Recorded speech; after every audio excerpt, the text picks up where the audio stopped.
The college football experience, week 1 college football underdog picks and DFS lineups. Oh yeah. On the Sports Gambling Podcast Network is brought to you by Underdog Fantasy. Sign up with the promo code TCE SGPN to score up to $1,000 in bonus cash. They just introduced college football best ball. Get on over there. Underdog Fantasy promo code TCE SGPN. We're also brought to you by Rhythm. Get your free 7-day trial period today by going to sportsgamblingpodcast.com/rhythm. That's RITHMM. That's sportsgamblingpodcast.com/rhythm. And remember, as always, folks, to let it ride.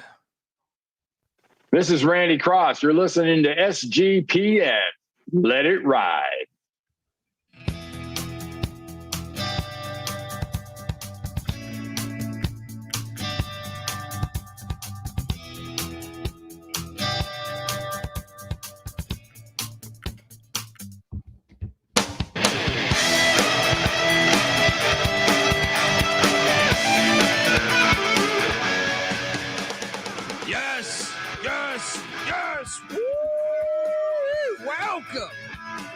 Welcome to the college football experience.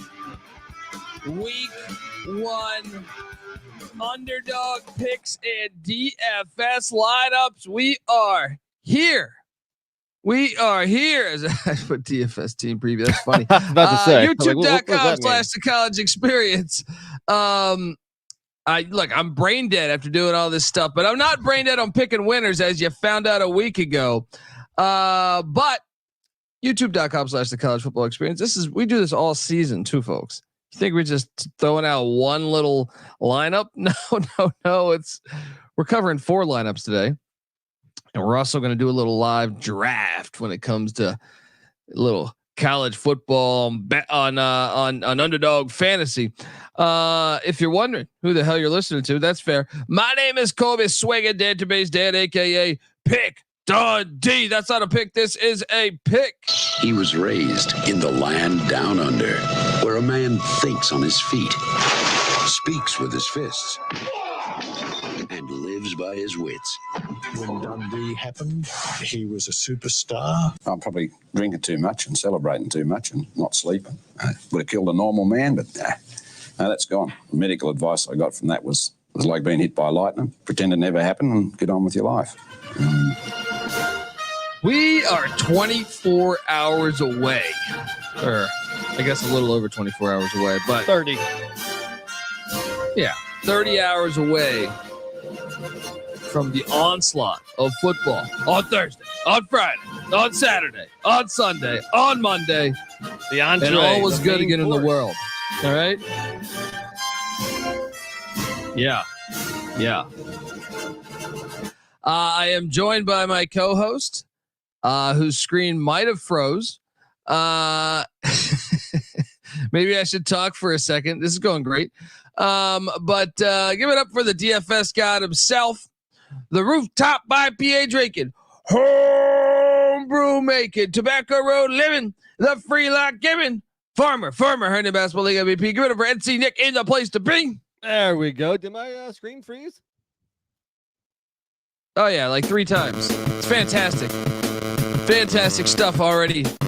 You know what they do? You know what they want? I believe the government wants they want us to not give these out. You know what I mean? Maybe trying to get in there, freeze your camera. Mm-hmm. Maybe DraftKings and Underdog don't want us to give them out. Oh, I'm sure that's what I'm saying. There's people out there, they don't want these lineups out there. You got to watch who you talk to. I'll be honest, you shouldn't talk on a cell phone for the next couple hours after this. But are we good now? Got some fire plays. Are we good now? I'm not breaking up.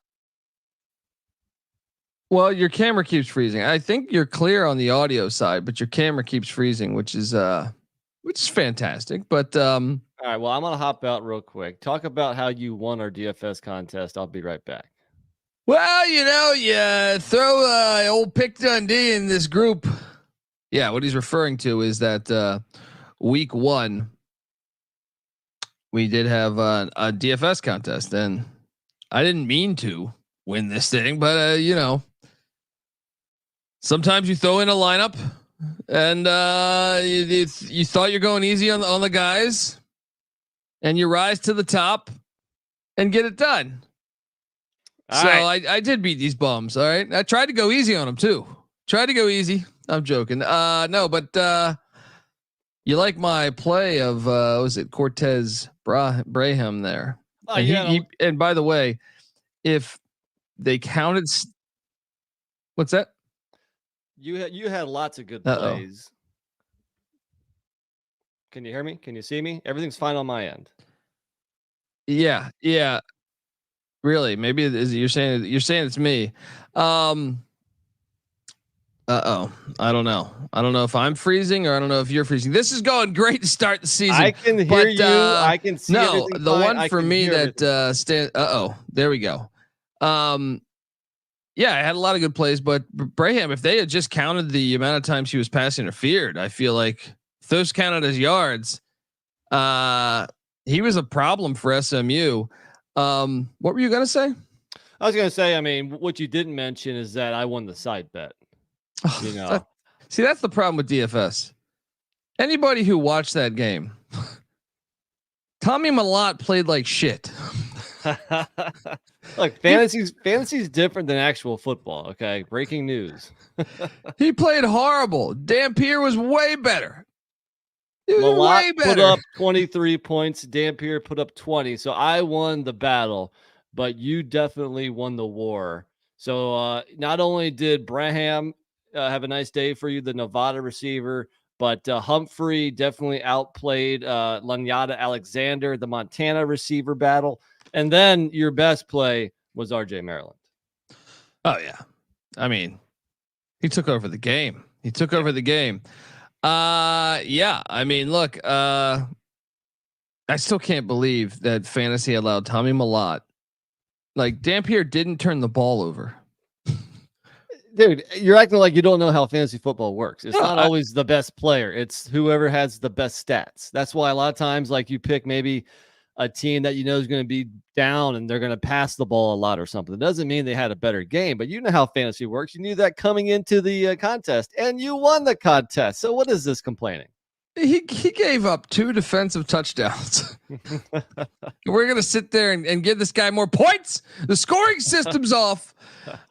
You'll be hearing from my lawyers. But yeah, let's get to this. Look, but before we jump into the action, I want to tell you the college football experience, Underdog fantasy plays and a DFS episode.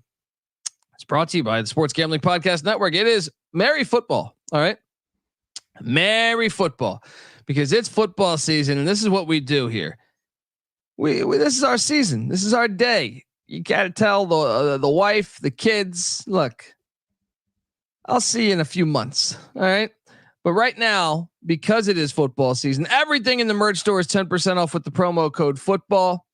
I'd recommend getting out there, getting yourself a Patty C burrito eating t-shirt or a Mike Leach swing your sword t-shirt or a Pick Dundee t-shirt. Jump on over there. All right. Available and go to sportsgamblingpodcast.com or get the SGPN app, which is free to download in the App Store and Google Play Store. So do that. All right, here we are, and we have, this is just an unbelievable card. We have four DFS slates. And we also are going to be submitting into a draft in about 7 to 8 minutes, but over on Underdog Fantasy. But how'd you feel about this Thursday slate? Because I felt pretty damn good about my Thursday slate. I actually thought it's kind of challenging because you got a lot of big spreads. I mean, that's going to be a theme with all these games because week one there's so many lopsided. Like Central Florida against New Hampshire. And Missouri against Murray State, for example, in the Thursday night slate. So you got a bunch of like 35, 40 point spreads. I find that challenging because obviously you don't know how long those players are going to play for.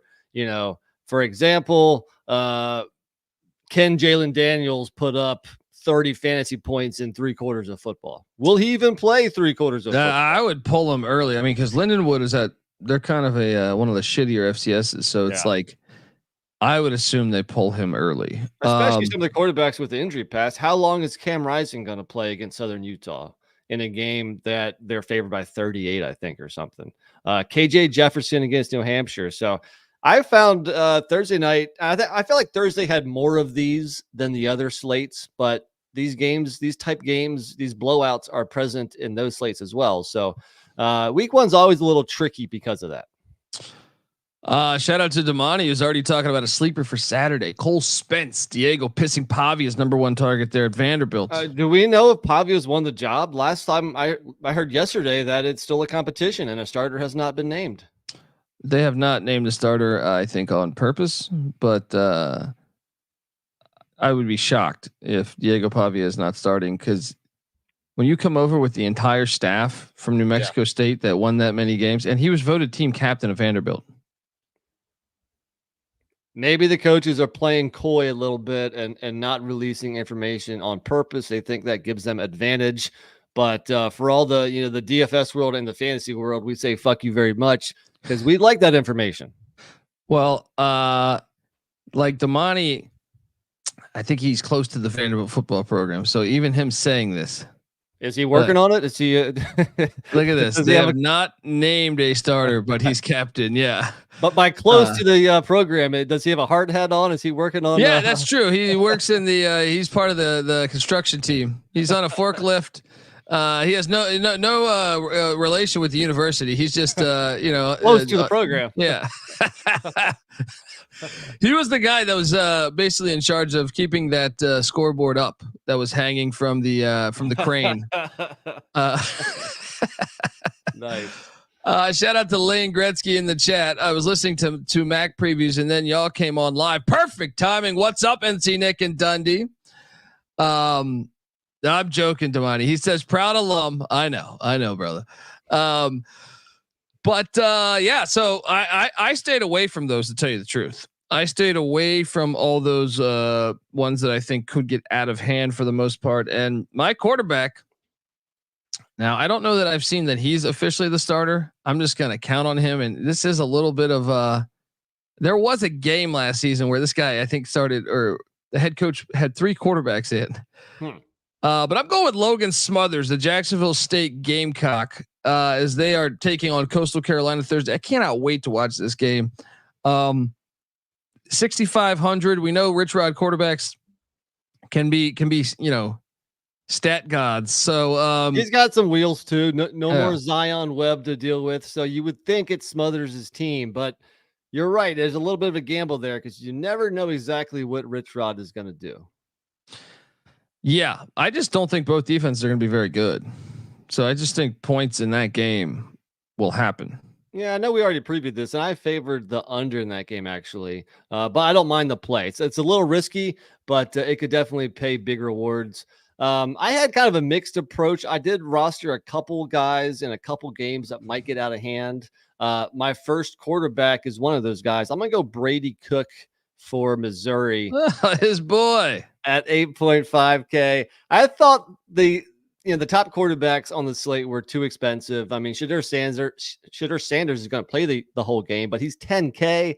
And then like some of those other guys I mentioned, like KJ Jefferson or Jalen Daniels or Cam Rising, they're too expensive at 9K and above if they don't play the whole game. So Brady Cook is a little bit cheaper. He also potentially might get pulled, but I like, my Missouri stack. We'll get to the receiver, but you can probably guess who I'm rostering there. But I'll go Brady Cook, who, very sneakily, he had 8 rushing touchdowns last year. If he gets me a rushing touchdown here, I'm good to go. He's backing his boys. NC Nick's a big Missouri Tiger fan this year. If you pan the camera to the right, you'll see he has the gigantic decal of the Missouri Tigers on his wall. I was going to say a poster of an old Missouri player, but I couldn't think of Brad one Smith. Yeah, sure. Brad Smith. That's right. There you go.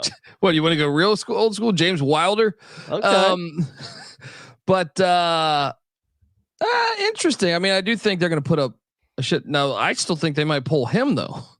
I said that's a possibility. Now, Missouri has not blown out the FCS opponents of recent last 2 or 3 years, but those teams have been a little bit better than Murray State. So there's a chance that this does get out of hand and they pull them. So, but I'm gonna roll that dice because at least he's cheaper than those top guys who I know aren't going to play the whole game.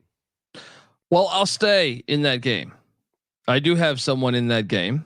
Quarterback? No, at the running back spot. Should we finish quarterback first?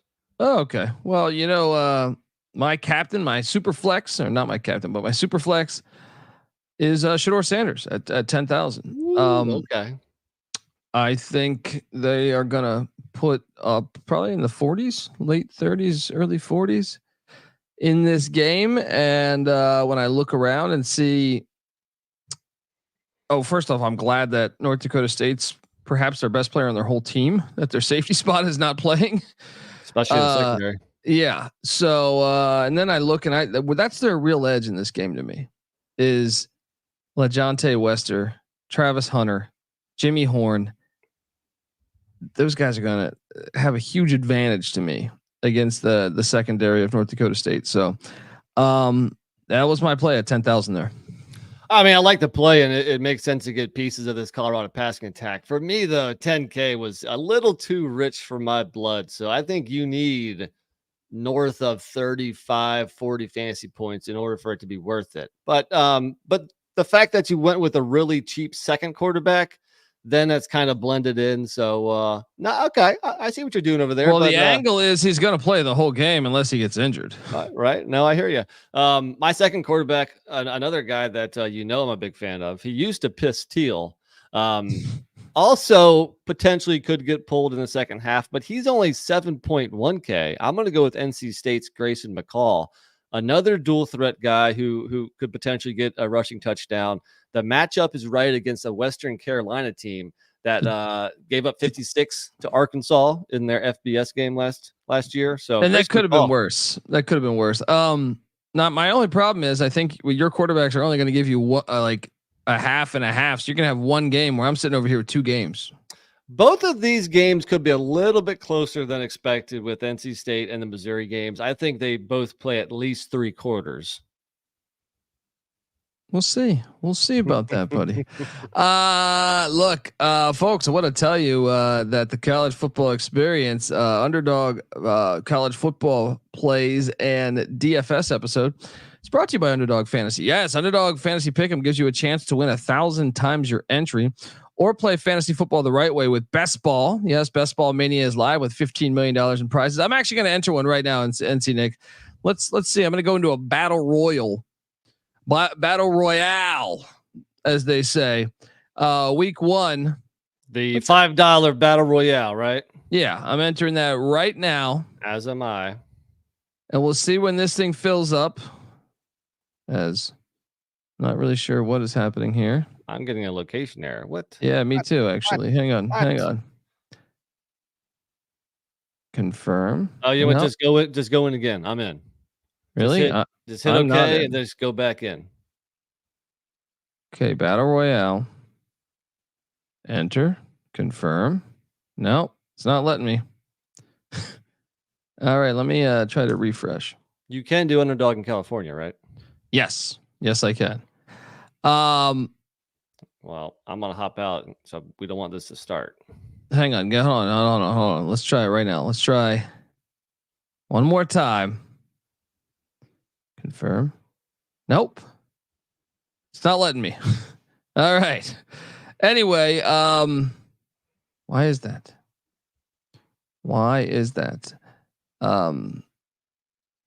Did I already enter it? Is that it? That might be the case. Go to live and see if it's up there. Hang on 1 second, too. We have construction going on outside.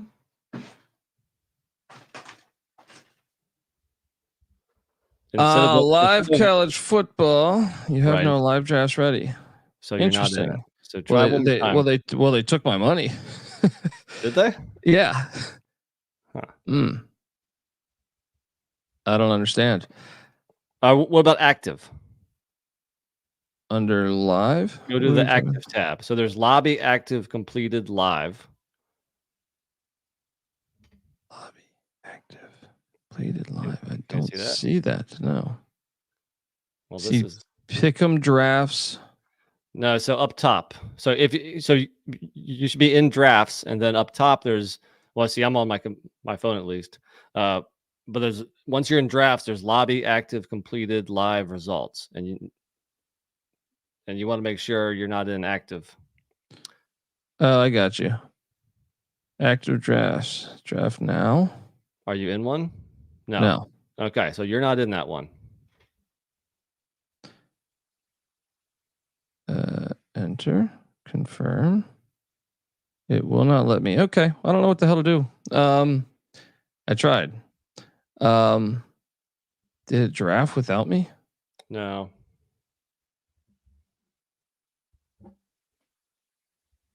Buddy, it did. I think I'm looking at my team right now. Oh, you must have been the last guy to get in. Yeah. All right, That's what happened. All right. Jump back into one more then. Well, that's what I was trying to do. Maybe the current one has to be over before you can start the next one. Yeah. All right, try it at the next ad break. Yeah. Let me see one more time. Nope. Anyway, check out Underdog Fantasy. You can draft. And thanks for your patience, listeners. Yeah, I got Garrett Green. I can tell you that. All right. That game's calling for rain there in Morgantown, West Virginia. Anyway, yeah. Hop on over there. They do have college football, best ball, folks. I've been waiting for this for about 20 fucking years, I feel like. Hop on over there. Use the promo code TCE to claim your special pick plus first time deposit offer up to $1,000 in bonus cash. Yes, underdogfantasy.com promo code TCE SGPN. All right, back talking DFS for week 1. And I am going to stay in that Missouri game because I think Nate Noel, I know they have Marcus Carroll. I almost rostered both. But Nate Noel at 5,400, Eli Drinkwitz's old running back at Appalachian State, transfers in this year. I almost hope they start Carroll, so Noel gets more of the burn. But they're both listed as co-starters. At 5,400, he's having over 100 yards and 2 touchdowns. Let's just call it what it is. Right, what are you doing here? I do have 3 running backs, but I didn't get any of the Missouri guys. I can see why you would want to roster either of them or potentially both of them. But if it is a blowout, they might go to the third string pretty soon, and you're going to have to divide your carries between the 2 guys.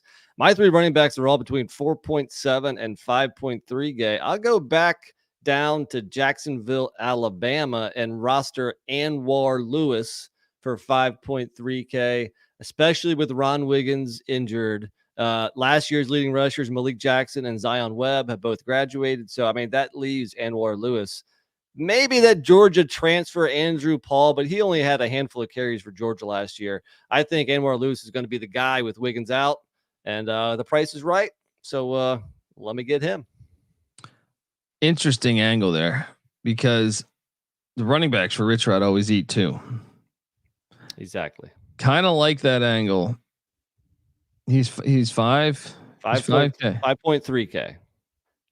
I'm going to consider that one. We'll see.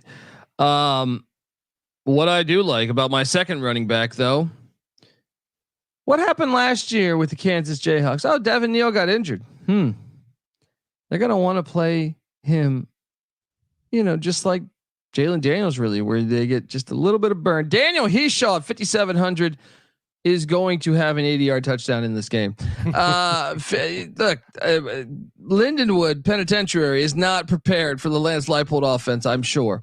So all these running backs are going to eat, man. So 5,700, give me Daniel Heeshaw. I like it. You're right.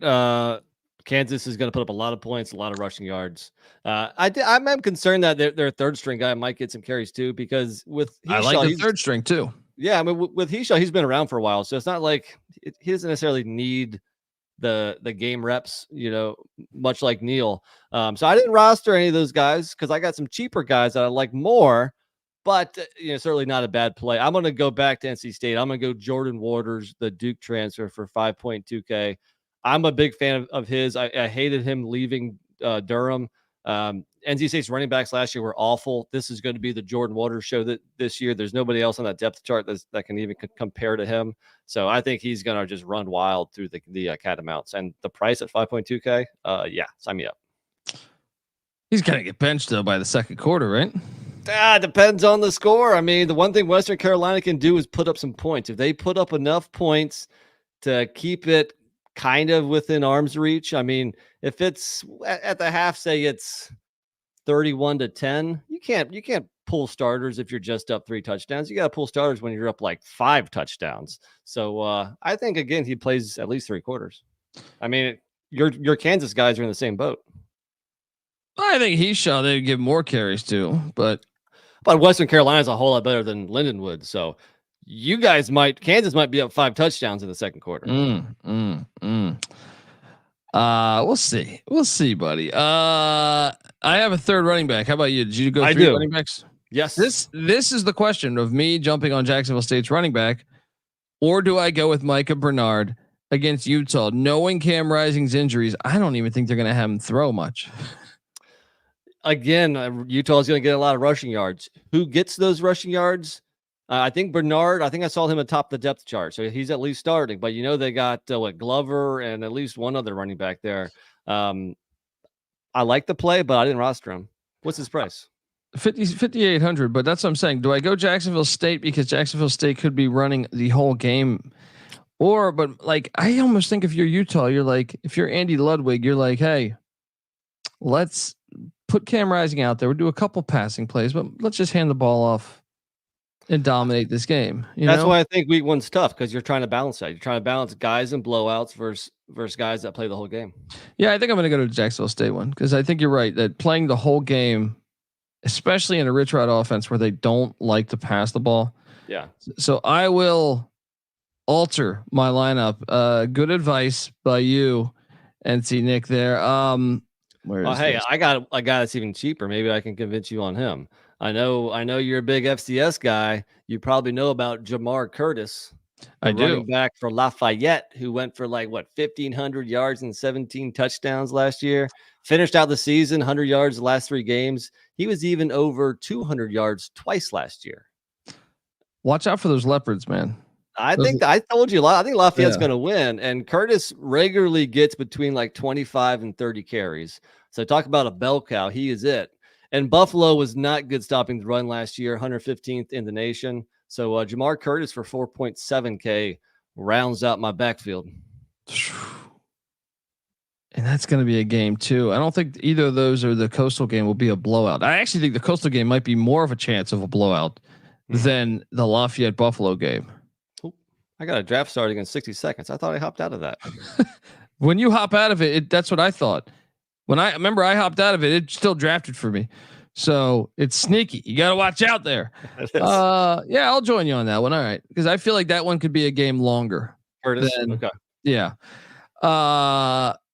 Staying on the FCS front, my top receiver, well, not my top priced receiver, but a guy that I'm high on is Joey Corcoran for the New Hampshire Wildcats. When I look at New Hampshire, I think they're going to be down a shit ton of points.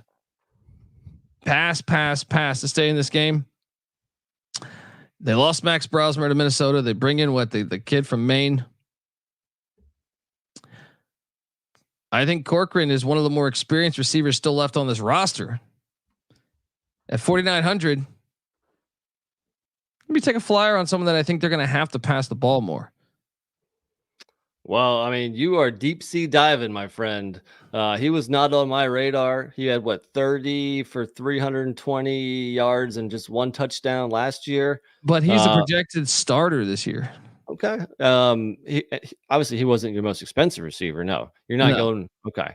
I can't offer a whole lot there. I mean, game script wise, are they going to be passing a lot? Yes. I don't trust the offense to move the ball or to score a whole lot of points, and I don't know much about the new quarterback, so I'm staying away from that.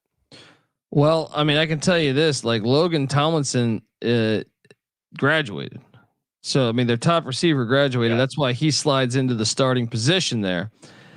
And what I will tell you is the fact that Max Brosner's gone. I'm sorry, they didn't bring in the kid from Maine. They brought in Seth Morgan, who we watched in the FCS season. He could throw the ball in the air raid at VMI when him and Scotty Wackenheim won the SoCon. So was he at Minnesota once upon a time too, or no? Am I getting him? No, Tanner Morgan. Gotcha. Well, I spent some money at receiver, so I'm going to start with my top guy, and perhaps you've heard of Luther Burden III. I am going to stack him with Brady Cook, and I do think his Heisman campaign starts Thursday night. So again, the fear is that he won't play the entire game, but I think he, a couple touchdown catches is probably in the cards. Yeah, I like that. And it just dawned on me. Wow. Okay. That's crazy. This is what I love about I'm reading an article. This is why the FCS is hilarious. I'm reading an article talking about Logan Tomlinson graduated, but then I see him in DFS.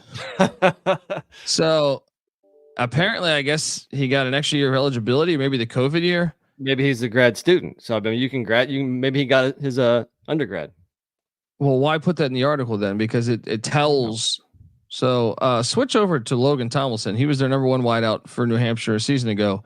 He's not much more, he only costs a little bit more. So jump on over to do that if you can.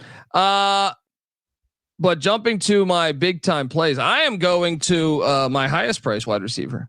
This guy had over 100 catches a season ago down there in Del Boca Vista with the Florida Atlantic Owls. LaJonte Wester. Play the music. Finally, we have a pick in common. There we go. Well, I did end up taking your running back there at Lafayette. But yeah, this guy I think has been killing it in spring ball, from what I understand. He had over 100 catches last year, so I will load up on him. Now, obviously, a lot of mouths to feed with Hunter, with Shepard, with Horn. A lot of receivers there. So, and we haven't seen Wester in a Buffalo uniform yet. So a little bit of a gamble, but I think you got to have at least one pass catcher for the Buffaloes. Yeah. And then, so we both have that. So my final wideout then is, I'm going with Luke Grimm. All right. Kansas Jayhawk, 5,400. Lance Leipold is such a genius. I feel like they're one of the only teams in the nation where when they go to pass, they get guys more wide open than any team, like maybe like Army when they pass or something, but it's a true home run threat because of how open these receivers get. And it's not because their speed, it's because their scheme. You keep fearing the run so much when they go play action out of that. These wideouts are just wide the fuck open. So 5,400. I don't know if Lindenwood's ready for this heat. I am a little concerned they pull him in the first half, but I think he's a good play. I like it. I mean, the Kansas receivers have given me fits the last couple of years because I never know which one to start. I mean, Lawrence Arnold, Quentin Skinner, Luke Grimm, they all have roughly the same amount of catches and yards. If anything, Arnold's probably the top guy, but not too far behind him is Skinner and Grimm. And then don't forget about Jared Casey, the tight end too. So they spread the ball out through the air a little bit. But the matchup is right. You just have to hope that your receiver is the one that hits on Thursday. The problem is because none of those guys like on their own or that it's the scheme that gets them so wide open. I don't think that any of those guys are like NFL prospects. Yeah. It's the scheme that just like, they're just, dude, watch Kansas football. Those guys are more open than I would argue any other receivers in the nation. But yeah, and that's my lineup, man. So all right, my last guy, 4.2K, another NC State Wolfpack. I'm going to stack him with McCall. So I've stacked both my quarterbacks, and this is the Ohio State transfer, Noah Rogers, for 4.2K. I live in Raleigh. I've been hearing things about him in his fall camp, and people are very impressed. They're expecting big things. So I'm going to get him on the ground floor at only 4.2K before his stock goes up. I do like that transfer get. It was a good get by the Pussy Pack, and I think that he will be their number one. Number one over Casey Conception. That dude balled out as a true freshman last year. I don't think he becomes number one, but I think he becomes nice number one, buddy. Really? Well, yeah, then, shit, these Ohio State wideouts are no joke. And then you're bringing in a new quarterback, so he's got to develop chemistry. I think he's going to develop with the best. If it was like MJ Morris was returning, he would have that. I would buy into that chemistry being there. But Big Bird, nah. What? All right. All right, folks. Well, now let's jump over to the Friday slate. But before I do that, I want to let you know that the College Football Experience is brought to you by Rhythm. Have you ever wanted to create your own sports betting model for football? Do you even know what a sports betting model is? SGPN's proud partner, Rhythm, is the #1 AI-powered sports betting platform that helps provide bettors of all levels the ability to build custom predictive betting models in a matter of seconds, and get predictions for betting on money lines, spreads, totals, props. You could build your own model, or you could copy one of the top performing models from the leaderboard, or press build a model for me, and Rhythm will build everything around that. Rhythm gives you predictions for every game and player prop. They have a slew of stats, research, trend analysis to give you more of a bet, more betting insights. And the Rhythm college football model loved Delaware State on the island, and so did Pick Dundee here. And the points this past weekend, where they're getting 40. That thing cashed. Build your own model or get ready for college football week 1. Let's go. Claim your free 7-day trial period today by going to sportsgamblingpodcast.com/rhythm. That's RITHMM. That's sportsgamblingpodcast.com/rhythm. All right. Well, I'm not sure if we want to try an underdog one again, or maybe we just look at who was auto picked for us. Yeah, mine's completed. Here's what I like is I got Garrett Green in a rainstorm. I don't know how much I like that actually. And to mention, this is just week 1. So this isn't season long or anything. This is just week 1. Now I kind of like some of the other guys. I got both Ohio State running backs, Quinshawn Judkins and Travion Henderson against Akron. Question is how fast do they pull him?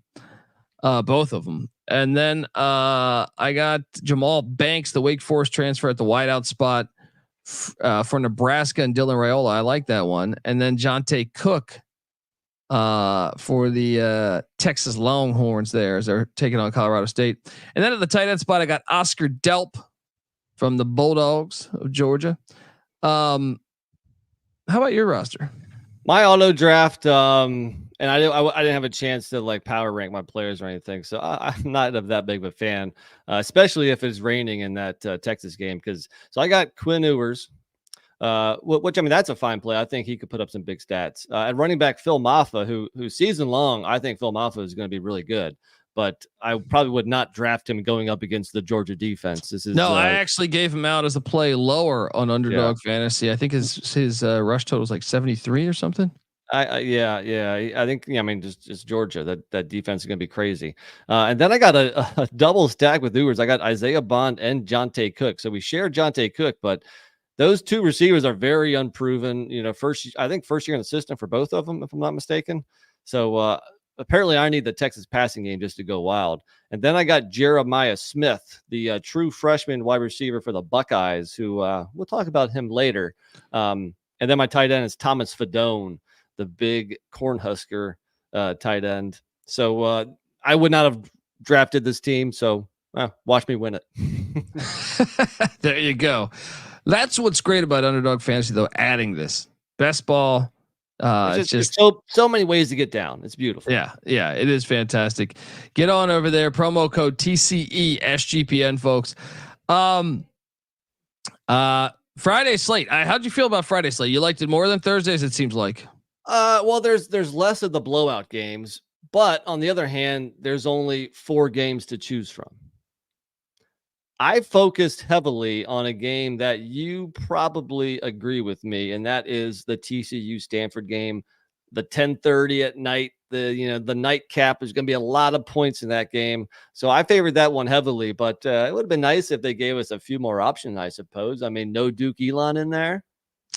Yeah, that was surprising to me too, and I actually, dude, I wanted to load up. I had the dilemma of, do I go with, the quarterback that I ended up going with, or do I go with my guy from either TCU or Stanford? I thought about, potentially rostering both, but I ended up only with one guy in that TCU Stanford game.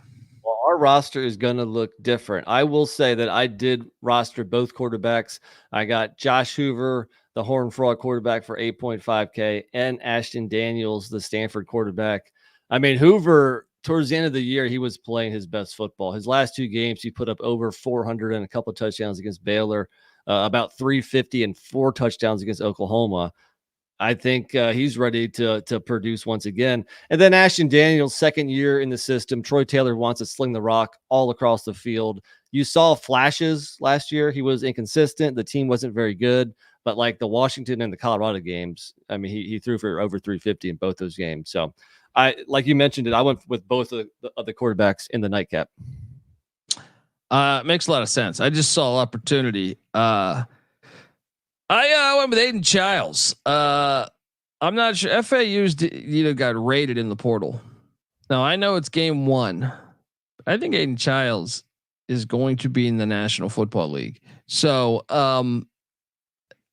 I am excited to watch his growth through the season. This is his first year getting, being the QB number 1. I think he's going to show the fans something there, because highly recruited guy. And look, he transfers in from Oregon State, but he's still running the same offense from a year ago. At 7,700, I went with Aiden Childs as my QB1. Now my second quarterback, there's a reason why we locked up Oklahoma minus 43.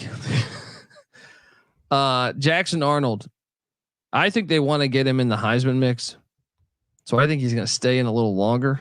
This is his first start. Getting him, is confident with Houston on deck, and then obviously the rigorous SEC schedule that they have. So Jackson Arnold at 9,100, but I did entertain the thought of both the TCU and Stanford quarterbacks. So. It's the same dilemma that we're talking about for Thursday night. How long does Darnold play? Can he put up big stats even in an abbreviated game? My guess is that yes, but I went with the cheaper dudes. And I definitely think TCU Stanford, they all they play all 4 quarters. Yeah, most likely. Running back spot. I went with 3 running backs. You? I did, but overall, I thought the running backs kind of a weak slate of running backs, and a lot of situations where a couple guys might get carries for each team. So I'm curious as to what you went with. Who's your top dog? Price wise, my top dog is Ches Maluski. Sounds like a cop, right? Fucking Maluski, get on over here. Ches Maluski. Look, I don't know how good Western Michigan's run defense is going to be. One thing I know about Phil Longo's offenses, they do run the dairy raid, but they also they run a little bit more than your traditional air raid. Well, it seemed like last year they in the beginning of the year they wanted to go like full on pass happy, and then they realized that they weren't very good doing that, so they started to run the ball more. So I'm curious, starting off this year, what their approach is. Are they gonna get Malusi the ball often, or do they first attempt at being very pass happy? I guess time will tell. Well, yeah. I mean, I loaded up with a lot of players in this game. I think Western Michigan is going to be in this game, and I have a slew of players in this game. So I don't have any. Really? None. All right. I mean, this is the fun of DFS. So who's your highest price running back? I'll give out my 2 highest. One, I guess my highest, my cheapest. I went both Oklahoma running backs. So I went Gavin Sawchuk for 6.6K, and I went Javante Barnes for 5.1K. They are both listed as co-starters. I think Barnes missed all of last year, if I'm not mistaken, or got hurt early last year. So, like you mentioned with going Jackson Arnold, I mean, Oklahoma is going to score at least 60 on Temple, is my prediction. You think Barnes? I was thinking about that, but I was like, how long will he play? Yeah, I mean, the same with Jackson Arnold.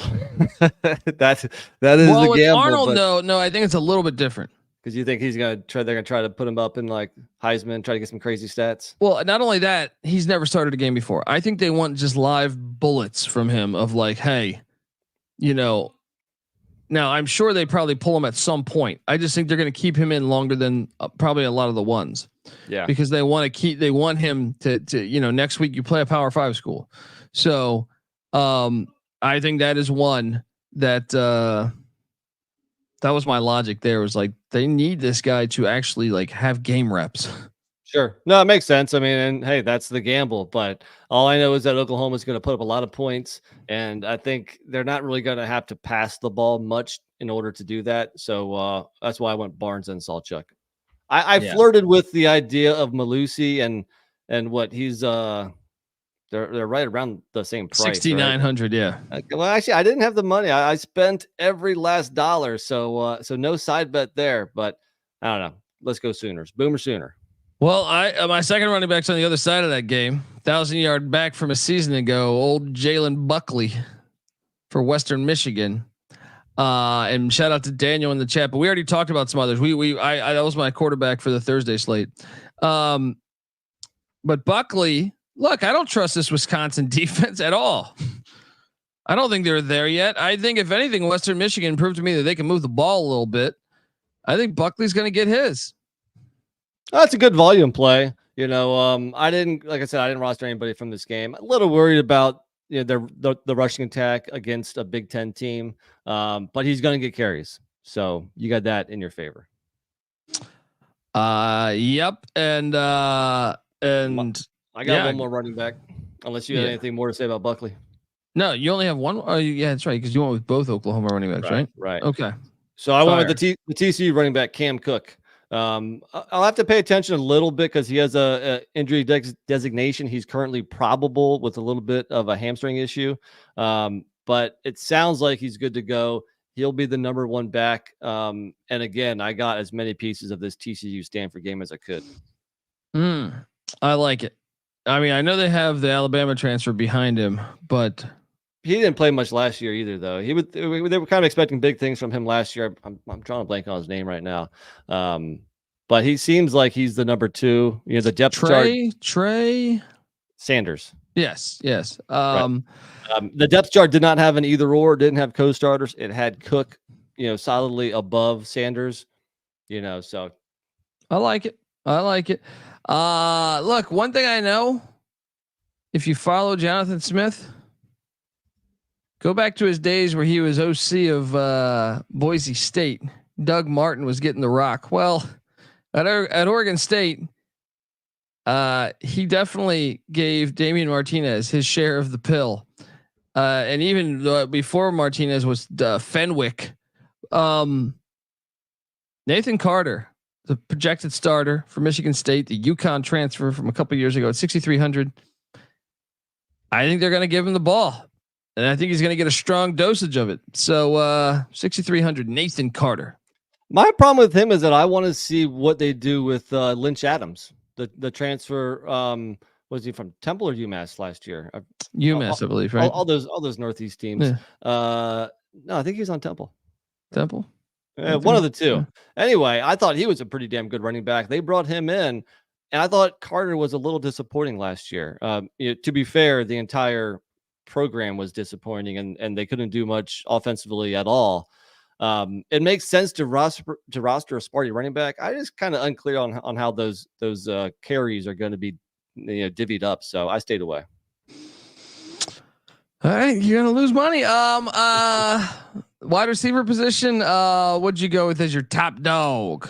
I think he's probably my favorite receiver on the slate, and that is Stanford's Alik Ayomanor. I'm probably butchering the pronunciation, but he's 6.5K. He splashed onto the scene against Colorado last year, where he went 13 for 294 and 3 touchdowns, like he's Jerry Rice in Tecmo Bowl or something. Yeah, come on now. Again, I went back to this game. I went to the Stanford number 1 target. I thought the TCU, they had 3 or 4 decent receivers, so I'm not quite sure where those targets are going to go to. John Paul Richardson and they have a slew of guys. They have the Boise transfer that came in. Yeah, McAllister. Yeah. But I do think the lion's share of the targets for Stanford are going to go to Ayo Manor. So that's the direction I went. Well, we're going to argue here because I think that TCU is going to have a game plan for that. And I think Tiger Bachmeier, White Tiger, was born this year, and he wants for me to grab as many Tigers as I can. Tiger Bachmeier at 6,100. I think he's going to have a sneaky good year. Okay. I like him. He's a beast. Dude, he chose Stanford. A lot of people don't know that. He chose Stanford over a lot of big time programs that wanted him. So, do you have any more money? No, I don't. Because I thought you have to admit that he's not as good as Ayo Manor, right? True, but I also think that the game plan will be like, we can't let this guy eat. Well, guess who can? Could be. Tiger Bachmeier. All right. So yeah, that's my whiteout there. Who's your next whiteout? I got one more guy, but let me go with my cheapest guy because it's the same game, and I had to get some kind of stack for Hoover. I had to get one of the TCU pass catchers, but I'm gonna go with the tight end Drake Dabney, who was over 10 fantasy points in 3 of the last 4 games, catching a lot of balls. He's got that rapport with Hoover. He's cheap. He's probably he's my favorite of like the cheap, like below 4K options. I had to go one really inexpensive guy. I always try to squeeze in a tight end on these rosters. Give me Drake Dabney. You always were a Dabney Coleman guy. All right. I like that play. Yeah. How much? What was this price? 3.9. Okay. Well, I think I did have a tight end on my roster, but I don't want to get there yet because my next highest price guy, you stayed away from this Western Michigan Bronco team, not me. All right. This guy was all MAC first team a year ago. 76 catches. Kenneth Womack. To give you an idea, the second place receiver on Western Michigan had 35 catches. So he had more than double the wideout number 2. At 4,800, he's undervalued. He's underpriced, and he's going to eat, man. He's going to get his against this shit ass, you know what I mean? Wisconsin Badger defense. But yeah, so give me Kenneth Womack. I mean, look, maybe you're right. I mean, I like those Broncos. I'm high on Western Michigan. I picked them to win the MAC. But to roster the running back and receiver, you must really think they're going to compete with Wisconsin. And I know we both locked them up covering the 24, I think it was. Yeah. So in that sense, I agree with you. It's just a little bit of a gamble, you know, with those guys going up against a real live Big Ten defense. They're going to get their point. Well, even if they're down a lot, they're going to stay in the game. You know? Yeah, I think so. All right, my last guy here, and it's the only guy I got in the Michigan State FAU game. I feel like I had to get some piece of the Sparty offense because I think it will be improved. And with everybody that FAU lost, I think they might struggle defensively. So I'm going to go with the number 1 wideout for Sparty. That is Montorie Foster Jr. Kind of came into his own last year, had some big games against Indiana, Nebraska, Minnesota, and a few others. So my thought here is that he is the Michigan State number 1, or he should be, even if it's a new quarterback and a new offense. And if so, he should be able to, carve out a pretty good game for just 5.9K. Oh, I like it. I'll stay in that game with my final play. My tight end coming over from Oregon State, one of the better tight ends in America, I think. Jack Velling. This is a guy that I think can continue. He might be like the security blanket, especially knowing that Childs was practicing with him a year ago. So he's familiar. He had 8 touchdowns a season ago. Let me load up on Jack Velling. 4.1K. It's pretty nice, but I don't have the money.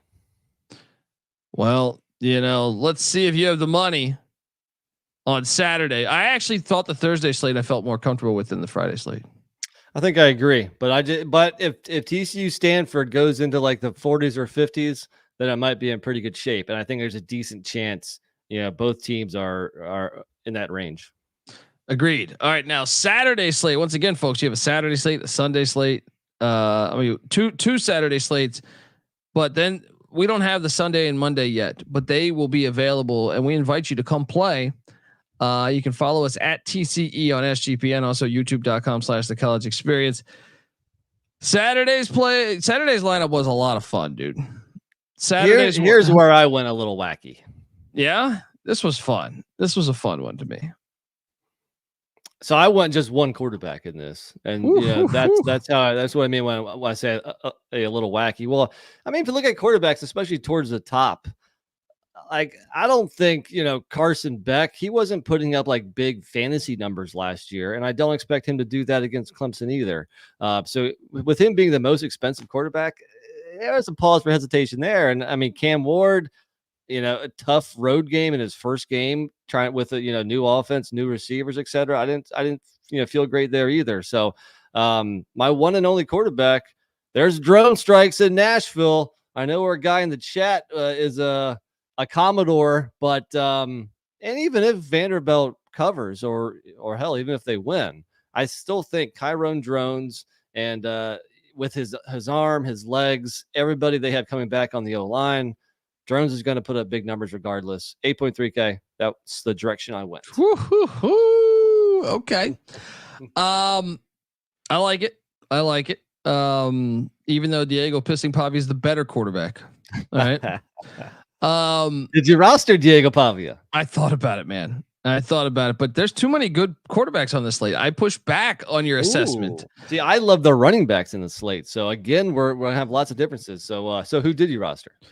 My highest priced quarterback is a guy named Will Howard, and I think I was a skeptic of them bringing in Will Howard at first because I thought Bill O'Brien's offense with Will Howard, and then when O'Brien took the Boston College job, a blessing in disguise because Chip Kelly comes in, and I think Will Howard and Chip Kelly's offense does fit.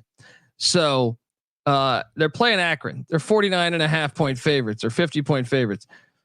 And here's the thing. They're going to play more than Will Howard. This is basically kind of the Jackson Arnold play. I think they do want some reps. I think they do want fans to be satisfied with Will Howard, but at the same time, I just think they're going to be up. I think you can get 4 or 5 passing touchdowns from him in the first half. My only thing there is that they might just go kind of vanilla and really pound the rock and run the ball. Why would they go that vanilla though when they have no one, like they don't have a game for like another like 5 games? Yeah, I guess the flip side is that you want Howard to have some snaps with this team in blowouts before the games matter. So I hear you, but I think this sets up nice for a side bet because him and Drones are only $200 apart. I do have the money to roster Howard if I wanted to, but I'm going to go Drones instead. What say you, sir? Side bet? Sure. All right. But I wait, how much Drones was how much? He is $200 cheaper than Howard. I'll raise you one higher. Okay. Let's do 2 bottles. All right. You owe me one already, so I got bottles to play with. My second play here. Kyle Honda McCord is going to light up an Ohio defense that lost everybody. He's 8K. He's a better player than Drones. This offense is going to fuck up an Ohio team that lost everybody. Well, I do think DraftKings mispriced a couple Syracuse players. We'll get to them. Get to them. I like the play, but he's not dual threat like Drones. So what's McCord's price tag? 8K. Okay. Well, I can go if you want to go double down. We'll do Drones versus Howard and Drones versus McCord. How about that? Yes, I like that, and I do still owe Jake a bottle too, huh? I owe everybody bottles apparently, huh? Yeah, I have to do that. I forgot about that.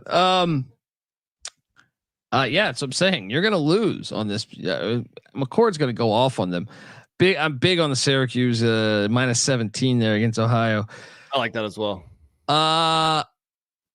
So you have 3 running backs. You have 4. No, I have 4 running backs. Like I said, I got one really high price running back, and then I got a bunch of like medium price guys because I thought their price tag was too small. So I went with the Olive Garden. I went Ollie Gordon Jr. In a game where this is going to be a tight game. There's going to be points scored in South Dakota State at Oklahoma State. and there should be running room for the Pokes. 9.1K. He is my most expensive guy, and the reason why I did not go 2 quarterbacks. I like what we're doing here because I didn't roster him. All right, Jackrabbits coming to play. They're gonna bottle up that Russian attack. All right. I'm trying to think who's my highest price. My highest price running back is Travion Henderson. Okay. Obviously they have Quinshon Judkins and Henderson. Both are going to get theirs, but it's Akron. I think both guys could be within like 80 to 120 yards, both of them. Yeah. Yeah. So yeah, that's my highest price running back. I went with 3 running backs. So now fire away with your next one. My next one is let's go to Texas. I didn't roster Ubers in the pass receivers because they're not familiar with each other because they had 3 receivers drafted. So I think Texas is going to lean on the running game, and the injuries to Baxter. So Jaden Blue, 6.2K. He might be chalk as hell. That's the best. I think it's the best offensive line in the country. Yeah. I think you have to roster some. They're calling for rain. Run the ball, right? Is that what Brent Key said? Yeah, run the damn ball. Yeah, that was a no-brainer. I came into this with lineup saying like that. I think that might have been the first guy I drafted. And it sounds like the next guy, LaQuint Allen for Syracuse for 5.1K, is going to be the same. Yeah, I have a stack. 5.1K. I mean, you have a former running back coach taking over head coach. They're playing an Ohio team that was decimated in the transfer portal, extremely young on both sides of the ball. LaQuint Allen is going to run wild. I agree. So those are all my running backs. Do you have one more? I do have one more. Fire away. My last guy, and I think you have to get one of the 2 Pitt running backs because they're playing Kent State. Kent State's probably worse than Akron. I went Rodney Hammond Jr., but if you like the Western Carolina transfer. Dexter Reed, what's that price on Dexter Reed? Dexter Reed was like $200 cheaper, if I'm not mistaken. Let me get there real quick. So Hammond's cheap himself. He is hold on, he's 4.9K. Reed is 4.6K. I went Hammond. He's kind of the thunder, and while Reed is the lightning. Yeah, I think Hammond might get more goal line carries, but I like either play. I think Pitt's going to be improved this year. I think they get the ground game going against that bad Kent State team. No, I think you're right because the bulk of the carries will go to Hammond, but Reed is just your home run threat. You want like a 90-yard touchdown. Yeah. It would be him. But no, I think you're right because he'll get the bulk of the carries. They're calling for rain in that game too. Perfect. Yeah, I like it. Receiver wise, I mean, some of these plays, I was surprised at the pricing. I want to start with the lowest because this guy's going to be a 1st or 2nd round draft pick next year. Arondé Gadsden. Yeah, play the Junior. Music. He was the 2nd Syracuse guy. We're like, what? 3,500? What? Who set these prices? What did his dad? His dad cost you a fantasy football game? I think that DraftKings algorithm needs to be checked. Shout out to Richie in the chat. Our week 1 picks for the Saturday through weekend games tonight. Yes, that is tonight, 5:30 Pacific. But Arondé Gadsden Jr. is a fucking stud. He's an absolute stud. For that price too, it's a no-brainer, even though I think almost everybody's going to roster him. Yeah. So my second lowest price receiver, Dylan Raiola, is going to be throwing that ball around. Isaiah Nair is a guy that tore his ACL at Texas, but he was a stud at Wyoming a couple years ago. At 5,200, and I believe he's their home run threat. I think they're going to want to make Raiola look like, the real deal. I mean, he's probably the real deal anyway, but I'm saying they're going to want to lean into that, I think. Yeah. So I think at 5,200, Isaiah Nair, I just want Nebraska's receivers because I think they're going to, especially against UTEP, I think they're going to try to open it up. With a true freshman quarterback, I mean, I don't mind the play. We haven't seen it before with Nayor. He hasn't played football in a couple of years because I think he was hurt in the preseason last year. Was that right?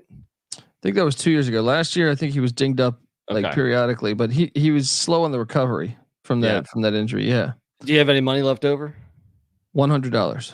Oh, well, $200 more. You can get the guy who was auto drafted for me on Underdog, and that is the true freshman wide receiver Jeremiah Smith for the Buckeyes. Have you heard the reports? I mean, they're saying that this guy is the most polished freshman receiver they've ever seen. Yeah, I heard someone compare him to Randy Moss. Yeah. So especially if you drafted the quarterback for the Buckeyes, I think that's a nice, easy stack. And a lot of people might go Egbuka instead, but I think Jeremiah Smith, this is probably the cheapest he's going to be in his 3 years of college football at 5.4K. So let's just say that I roster him. Then how do I? Then I have to cut. Then you pivot to one of the Pitt running backs. No, I think I get rid of Sam Brown, the wide receiver from Miami that I was about to play. Oh yeah, I think he's a third receiver there. I think he's going to be their number one this year. You got to make some bold calls with. You think Casey Conception isn't going to be the number one at NC State? You think Jacoby George and Xavier Restrepo aren't going to be the number 1 and 2 for Miami? All I'm saying is I was listening to a show with NFL Scout that had Sam Brown as a first round draft pick. Okay, all right. Now, obviously, Restrepo was there a year ago, but Cam Ward wasn't there a year ago. True. So now I'll switch. Okay, so I will roster that guy. Let's see. And then what do I do with my final? All right, then I can just get Nair here. So I think, is that the smartest play to do? Let me think about this. Anyway, give away your next wideout. So my next guy, and this was a struggle to see what receiver I wanted, because I have enough money to take any receiver. So I thought about Trey Wilson at Florida, but I settled. I thought about Restrepo at Miami, but I settled on Brennan Presley, Oklahoma State receiver, for 6.8K. I mean, do you see what he did the last 4 games of the year? We're talking about 16 for 152. Whew. Talking about 9 for 93, 9 for 90, 15 for 189. Good Lord. And everybody's coming back for Oklahoma State. So I loaded up on the pokes here. I got Olive Garden. I got Brennan Presley. Let's go. I like it. Yeah. So with my extra one, I couldn't get Sam Brown. I could go Isaiah Nair. How much money you got left over? 58. But I was thinking about Eli. Is it Eli Badger, the receiver for Florida that came in from Arizona State? Yeah. That would be the one that would catch my eye if I was going to make a change from. But I'm going to stay with Isaiah Nair. I think. I don't know, it's either him or Badger. But Miami secondary got scorched. It's a tough call. I think I would go Badger just because he doesn't have a true freshman throwing him the ball in his first game. But then again, Badger is going to be a number 2 behind Wilson, I think. So tough call. Those Arizona State receivers, when they transfer in, you saw it. Florida went and grabbed Ricky Pearsall, and then you saw Johnny Wilson at Florida State. Yeah. So I will take a shot on Badger. Let's go. So I am done with my lineup. All right, me too. Saturday night. Now I'm curious what you thought about this one coming into it. This one just dropped late last night, so I haven't really had a chance to completely digest it. There might be a couple changes, but let's go. Let's do it. Shaker bombs 6,300. You want to talk about keeping it vanilla? Do you see how many players played for Hawaii last week? Yeah, they played their whole damn roster. I think it's a good thing this week as far as from a gambling perspective, because I think a lot of people might be off Hawaii because they didn't look that sharp. But I think Hawaii definitely covers the point. And if they do that, then Shaker Bombs is gonna get his. Let's go 6,300. He's undervalued. Shaker Bombs. Was he your most expensive quarterback? He was not. You want me to give away my most expensive too? Sure, why not? Go for it. Kalen DeBoer. He is a fucking beast, and I am so excited to see what he does with Jalen Milroe. A lot of people at the beginning of the season hated Jalen Milroe last season, hated on him. I think he's a phenomenal talent, and I think he's probably sitting there saying, "I am glad Saban's gone," because Kalen DeBoer, I think, can make Jalen Milroe a fucking stud.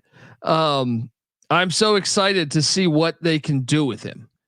You know, I think they're going to get, because Kalen DeBoer is creative, man. He comes from that Jeff Tedford school of offense where I just feel like it's going to be a fun year for Jalen Milroe. You know, even if they end up outside in the playoffs or if they're in the play, well, I just think it's going to be a fun year to watch him at the quarterback spot. So at 8,500, I went with Jalen Milroe. I like it. I'm considering him. So the one quarterback I'm definitely in on it because he's cheap as shit. I'm going to go Donovan Smith, Houston's quarterback for 5.8K. I don't trust UNLV. I think Houston is going to win that game. I want to lock up Houston. I think laying 1 or 2. And I think this offense is going to move some. And for 5.8K, I thought that was a no-brainer. I almost rostered him. Yeah, almost rostered him. It was like him or Shager, and I had the money for Shager, so I was like, let's go Shager. Now the second quarterback spot, I was flirting with the idea of Alex Orji, even though I don't know necessarily he's going to be the starter. Yeah. What are your thoughts on him? I'm fascinated by that, that element. He's kind of Tebow-ish. Yeah. You know what I mean? Like I think sometimes we overthink football these days. I host the CFL gambling podcast, and there's a team, the Winnipeg Blue Bombers, that are starting like Zach Collaros, who's an old quarterback, and they have a Tebow-esque guy and Chris Strevler that I'm like, why don't they just play him? I don't like. It's an overrated thing to me that you have to have this drop back passer. Right. Tebow won national championships. Now, granted, he was surrounded by good talent, but Michigan's surrounded by good talent. I kind of wonder though if Michigan's going to bring out like 2 quarterbacks, so they're going to have like kind of the throwing quarterback and the running quarterback. I'm going to leave Orji in my lineup for the sake of this podcast. But as we get closer to Saturday, I'm going to try to see if we get any intel on who might get time. If I don't roster Orji, I'm either going to move down in money and go Shager bombs and maybe, maybe spend more elsewhere, or I'm going to go up in money and maybe go with the Bama quarterback Milroe and then cut money somewhere else. But for now, I'm going to say Alex Orji because he is so appealing with his, running ability. Yeah. And I think I'll have opportunity to get some stuff on the ground against Fresno's D. Yeah. How many running backs did you go with? Only 2, actually. Well, since you mentioned Alex Orji, I'm going to mention Donovan Edwards. I like the play. He was just a little too expensive at 9K. I just feel like when you have uncertainty at the quarterback spot, you know how they're going to win this game? Leaning on the run. Well, we saw when Harbaugh wasn't coaching last year, they ran the shit out. Yeah. So didn't they have like 27 straight runs or something against Penn State? Right. I think that's going to be the angle. Donovan Edwards at 9K against the Fresno defense, which I don't even think the Fresno defense is that bad. It's just you're playing Michigan. Yeah. So, I got another running back, my top guy for 7K, and I would imagine this guy's going to want to run the hell out of the ball too, because he is a former running back, and that is UCLA's TJ Harden. Yeah. Loaded up on him, Deshaun Foster. He's not going to overthink this. All right. Right. And Harden was a beast last year. And I only think, they're going to lean into it even more this year with them. Yeah. And I mean, Hawaii, let's face it, Hawaii is not in the trenches. They are not, P4 quality. So Hawaii is going to beat you by spreading it out, passing, scoring. They're going to give up some rushing yards. So, I'm all about that. My second running back, my last running back, we know that Kentucky's starting running back just broke his hand and is going to miss 3 to 4 weeks. So I'm going to go with the old NC State guy, Demi Sumo Karngbaye. I thought he flashed at NC State. I was surprised last year he didn't get a whole lot of carries. Of course, Ray Davis is now a Buffalo Bill. Maybe that's why. So for 5.7K, I'm going to go the Kentucky running back playing against USM. That's a good play. 5.7, you said, huh? 5.7. I don't have that type of money for my final running back, but one thing I trust about Willie Fritz, his teams are going to be physical running football teams. Parker Jenkins going up against UNLV, 4,900. Now the only problem is I do think they're going to get. He did this at Tulane, where they had Ty J. Spears at one point, but they also had Cam Carroll. I do think Stacey Sneed will get in the mix, but one of the things I do like is Tony Mathis Jr. is out for the season. I mean, no disrespect to him, but it's good because I thought it was going to be a backfield of 3 running backs. Jenkins is the starter from what I understand, but I do expect with all Fritz teams, he likes to get all the running backs in there. But Jenkins, the fact that there's only 2, I feel like right now. Jenkins was on top of the depth chart. I thought about rostering him too. I think it's a good play. Yeah, at 4,900, load up on Parker Jenkins. Those are all your running backs? Yeah, I only had 2, so I got 4 receivers. I'm still curious. I'm still might move some guys out. Like one of the receivers I have is Trayshawn Holden for Oregon, 5.8K. I feel like I got to get somebody on the Oregon offense, but Holden is their number 3. Is that a good thing or a bad thing? You know, do they need to play Evan Stewart and who's the top dog there again? Tez Johnson. Yeah. I was going to say, I think Evan Stewart might be the top dog now. I don't know. I mean, Dante Moore's probably going to come in too, but they'll still throw the ball some because I don't know. I mean, I think you're pretty safe there. Yeah, so we'll see. That might change, but that's one of the guys I have now. Go ahead. Who do you want to give out? Well, my highest priced wideout, and I thought there's so much value in these wideouts right now. So I bargain bin. My highest guy is 5,700, but it's Jeremy Bernard, who was a guy that flashed. The Washington receiver room was so good last year. Play the music. I rostered him too. Yeah. Now on Alabama. Yeah. And he transfers over. He's familiar with the system. Load up on Jeremy Bernard. I also think Alabama is going to smack Western Kentucky. Yeah, that's a wager you will hear me locking up later tonight. But okay, so we both have that. So I'm going back to the island. I don't think UCLA's pass defense. UCLA got hit on the defensive side of the ball pretty substantially. So I'm looking to load up. What happened? Why am I drawing a blank on the guy's name who's suspended? Their star receiver suspended. I'm drawing McBride, Stephen McBride, right? Yeah. So I'm going to 2 guys now. I know if you pull up the stats against Delaware State, Tylan Hines did not have a catch. Right. So he didn't play, but I know last season he was a big part of that offense. So I will take Tylan Hines at 3,900.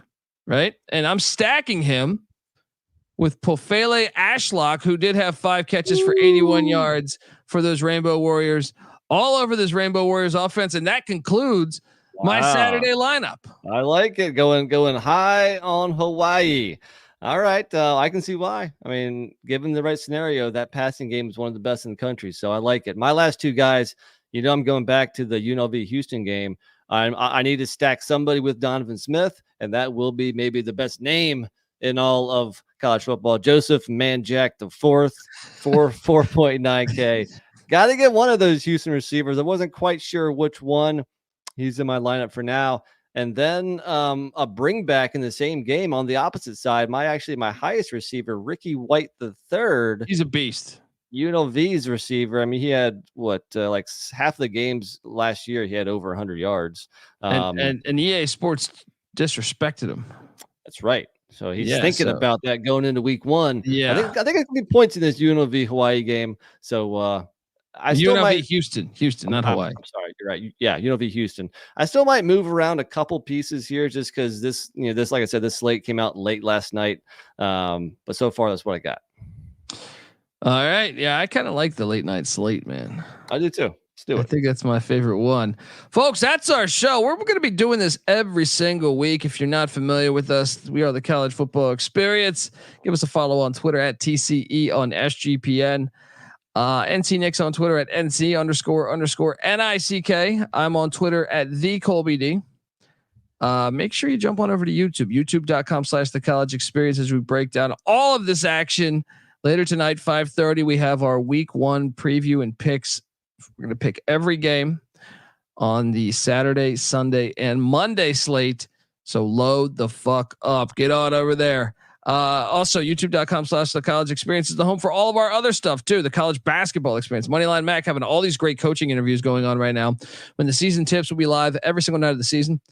And also the college baseball experience, the FCS college football experience. Hell, we even did Frozen 4 picks. Get on over there. YouTube.com/The College Experience. Also check out the Stadium Heads podcast, where myself and Michael Barker, aka College Football Campus Tour, talk about the history of these stadiums in college football and what makes college football the greatest thing on planet Earth. Check it out.